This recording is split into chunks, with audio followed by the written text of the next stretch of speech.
অহংকারী ব্যক্তি যে অহমিকা দেখায়, দম্ভ করে, গরিমা নিয়ে চলে, মানুষকে মানুষ মনে করে না।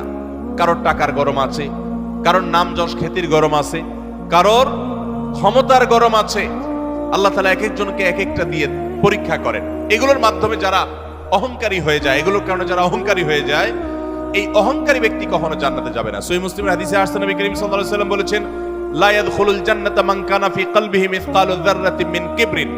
যেই ব্যক্তির অন্তরে যাররা পরিমাণ অহংকার থাকবে, দম্ভ থাকবে, এই মুতাকাব্বির অহংকারী ব্যক্তি জান্নাতে কখনো প্রবেশ করবে না। আল্লাহ রাব্বুল আলামিন হাদিসে কুদসিতে বলেছেন, অহংকার হলো আমার চাদর। অহংকার হলো কার চাদর ভাই? আল্লাহ তাআলার চাদর।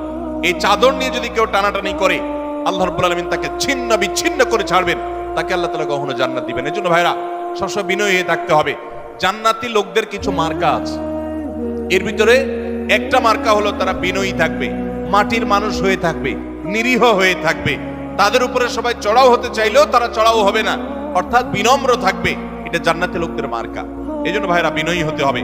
5 নম্বর, যারা জান্নাতে যেতে পারবে না, জান্নাতে যাওয়ার ক্ষেত্রে বাধা হলো অহংকার। সে অহংকারী মানুষ।